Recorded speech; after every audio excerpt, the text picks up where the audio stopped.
There's no denying that COVID-19 has had a devastating effect on our lives, businesses and of course corporate organizations. Many lives have been lost. Businesses are either barely surviving or closed altogether, while corporates continue to suffer staff and financial losses. Even though that is our life currently, a change in perspective can help us see a silver lining during this troubled period of our lifetime. A change in pace by some corporates to implement some projects that had been on the back burner has been realized, expeditiously done so in response to the pandemic.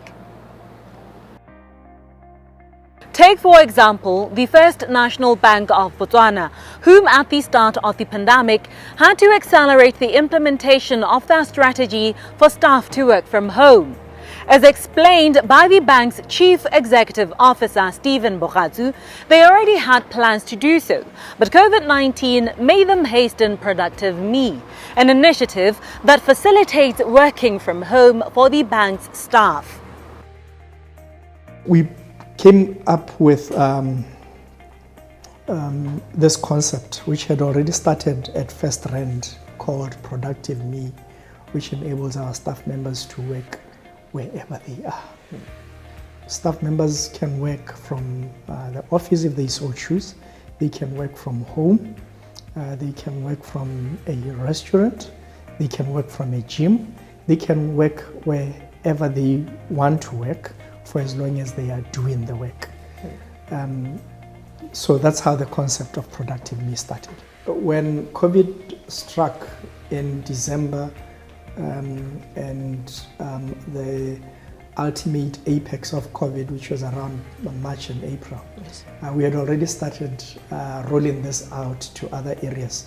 So the only thing that COVID did for us was accelerate the pace with which we are rolling out Productive Me and working from home. Additionally, some restaurateurs have become creative in how they deliver service to customers. In efforts to bring back the culture of eating out safely, the Ponds-born Pots and Domes Indian cuisine restaurant in England started offering their fine dining service in Pots and Domes.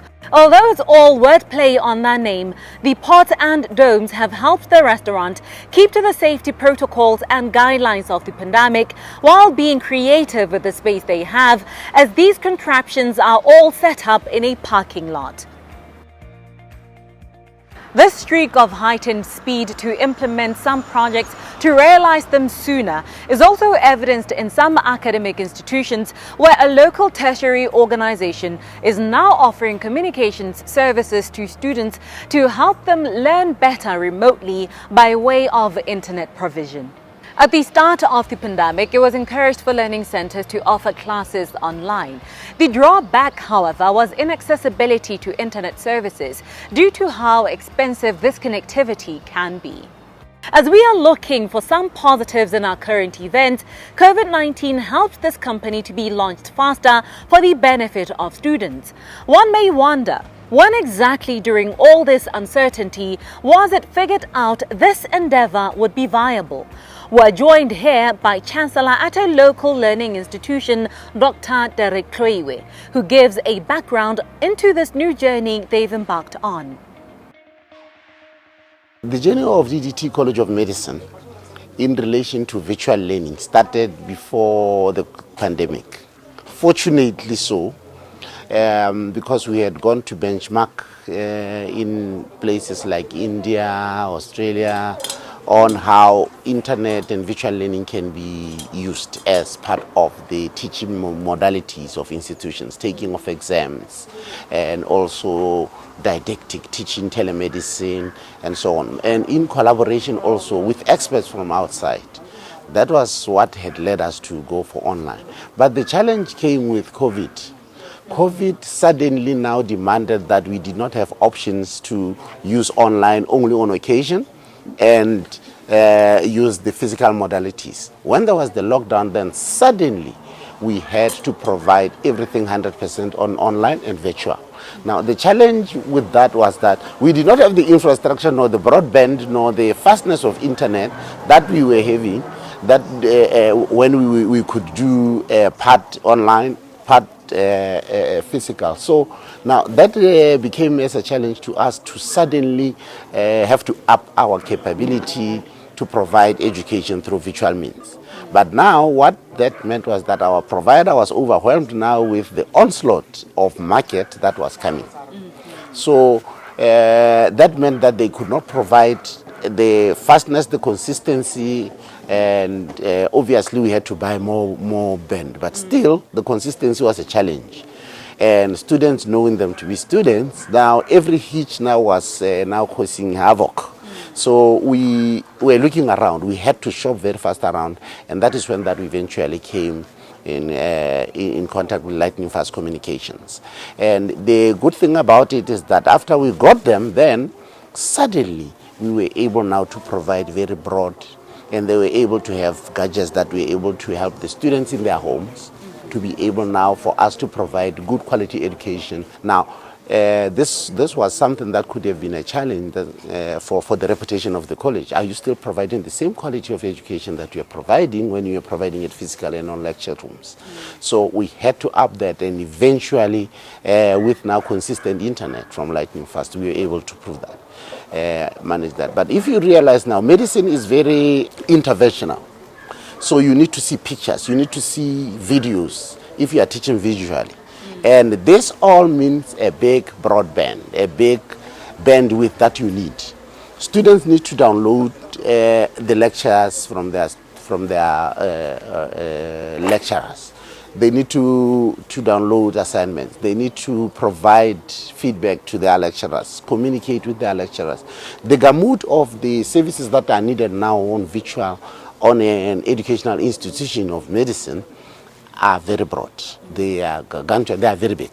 So you find that you need a consistent internet that then would be able to provide for you with that. And we have been able to do that. The lecturers are able now to use the platform that is within DDT to provide for the needs of the students, both videos and lectures themselves, PowerPoints, or whatever modalities that they're doing, because they've got a platform that we have at the college that now is highly interactive. Just exactly how is this flagship program going to benefit internet users, especially students? CEO at this new communications company, Terence Jani, explains. We are affordable.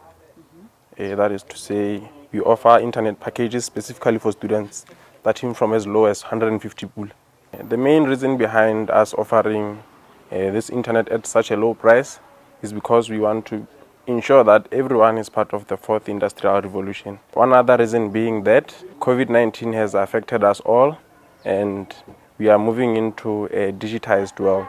We would like to help schools and all other organizations to be able to function during these COVID times. So how sustainable is this exercise going to be for you in the long term, looking at the fact that you are offering the service at a fraction of what similar service providers are offering?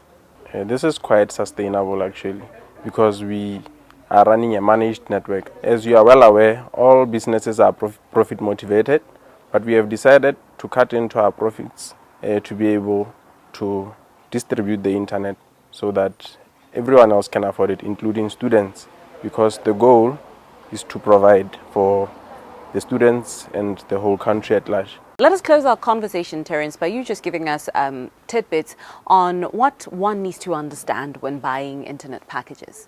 One thing you should consider when buying internet is what you are going to use it for, how much you can afford, and one other thing that most people omit is the fact that you need to know how many people the package you are buying is able to handle.